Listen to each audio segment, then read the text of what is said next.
changes over on towards Zilean. It's actually going to be Riven here, locked in for Alliance. Wow. Is this Wickd playing Riven? And then we will, of course, get to see the support Gragas for Nyph. We've seen it once before, worked out pretty well. They won the game as well. But I've never in my life seen... Well, I've actually seen him play Riven top lane, but it's many... She. Riven's a girl.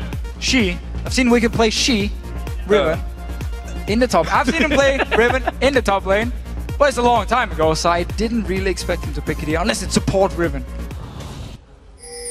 Going back off then to just farm things up. Actually, Shook here taking a long route around, and he's not being spotted by any wards. And if he comes through the tri-bush, Gambit aren't going to see this one coming. There is a minion wave just going through now, and Shook will come out, and they're going to spot him any second now. There we go. So Shook coming through. Can they actually get him? Nyph trying to get in there. Edwin going to get hit by the Q. Can they actually get him stunned up? Yes, they can. There is a stun, and this is first blood, and it goes to Shook as well. I have no idea why Edward didn't just flash the Q so he didn't get slowed by Nyph and could actually have escaped here. Kubon in trouble though. In trouble, but I think we'll survive there. Wickd hit level 6 before him and went full aggression, throwing his ultimate out straight away. Caused Kubon a few problems there, especially since that is a triple Doran's ring Gragas.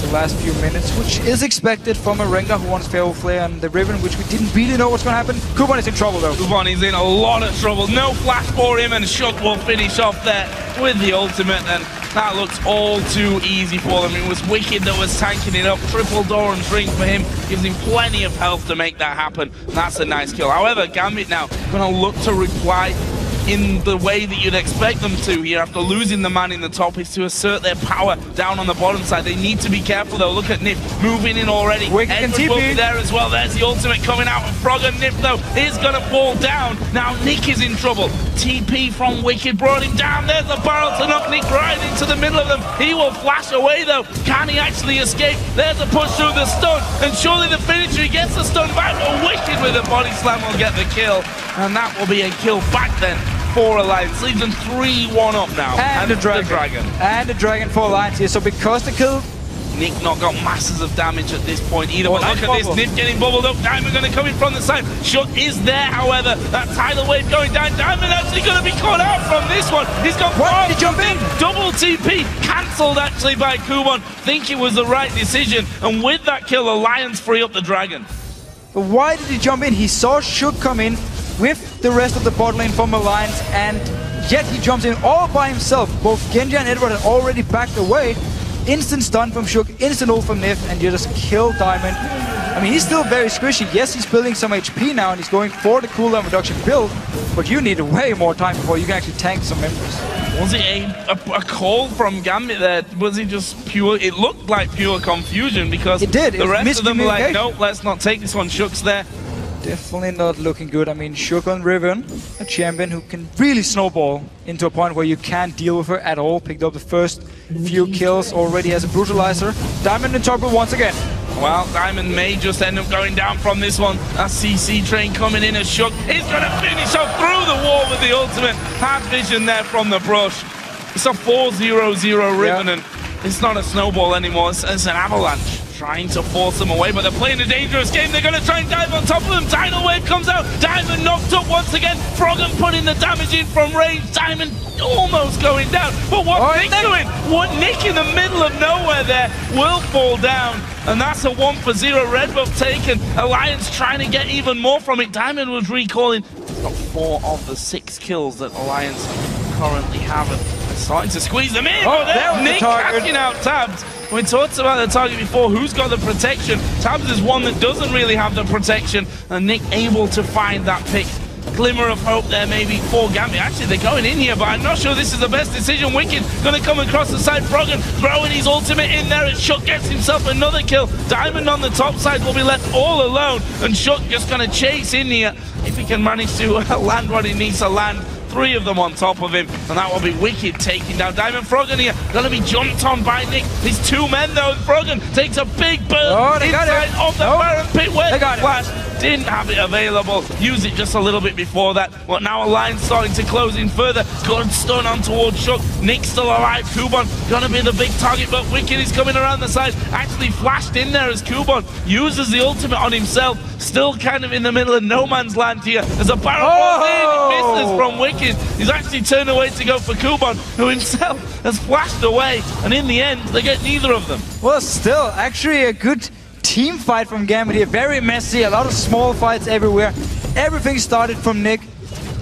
Diamond just trying to keep Nyph and Shook away from him. Actually, Nyph goes around the corner, spots that Nick is there. Ultimate out of Froggen, almost 100% Nick. And now he's in all kinds of trouble, and he's surely going to go down here. Going to throw everything at Shook, but he's tanky enough as well to actually survive through that one. And Alliance get that kill. Looks like they're going to head back to Baron. Yeah, Kubon is in the bottom lane without teleport. Remember, he used it before. And we just see here what a Xerath can do late game, especially against a target who can jump away from your ult, hit the first one, hit the second, hit the third, and Nick was down to 10% HP, just from Froggen's damage with his ult. The rest of Gambit actually, except for Kubon now, still down this bottom lane. Looks like they want to try and stop the Baron. Froggen is actually trying to, or managing to, keep them zoned away from that Baron area.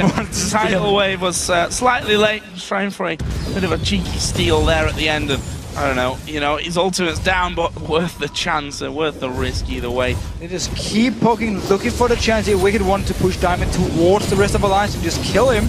And he does take a lot of damage. Same goes for Genja. Yeah. I think that might be it here. Good dodging away from Diamond, but I think that might be enough for them to get it. Sorry, Nick also going low there at the back. They got the stun on towards Kubon. He flashes away. Shook coming through. Gets himself one. There's a kill for Gragas as well. Ultimate was used by Nick, which took Shook low, but wasn't enough to kill him off. And now Alliance have got a wave coming in on this top lane, and that means 2 in-hits. All they needed was 1 kill and then forced the rest of Gambit back here to push through the towers. Staying around, Gambit still maybe looking for a fight here. Maybe, but Diamond getting knocked up. There is Wickd diving in as well. Not quite enough to finish off. There's a flash from Tabzz to get that kill though. And that means that Alliance coming through. Nick will go low. Double kill. Max range rocket from Tabzz. Second in him. 3 men dead. This is surely the game for Alliance. This will be the game here. The man to poke him solo. Genja will go down. Genja's going to fall as well. Or not just yet, because he gets the ultimate out of Yorick. But not sure how much as that's really going to give them to defend on these Nexus turrets. Genja will slowly but surely be timing away from this one. Got a last little present for Alliance, but those turrets going down, and that is going to be the game here. Tidal wave going a little bit wide from Edward. He's just throwing things left, right, and center. Alliance looking maybe for some more final kills on top of the fountain, but the Nexus being hit by Tabzz at the back, and Alliance break their losing streak. But for Gambit, things go from bad to worse. And a bit like Subaru in the last game here, Alliance were ahead for pretty much the entire game and just tried to play it very, very safe. We had 1 team fight where they traded 2 for 2. Otherwise, everything was about Alliance in this game here and just making sure they didn't give Gambit any chances to actually come back in the game. So I have to ask you then, at this stage for Gambit, Diamond coming back into the team after they had Lulex and of course Kubon replacing Darien. It's always hard to really tell after 1 game, but there was, for me, no real marked improvement. Yes, okay, this was, let's not make any mistakes, first place against last place here. But did we see an improvement from Gambit? Because I don't think I did. No, I agree. And I honestly feel like there's too many individual mistakes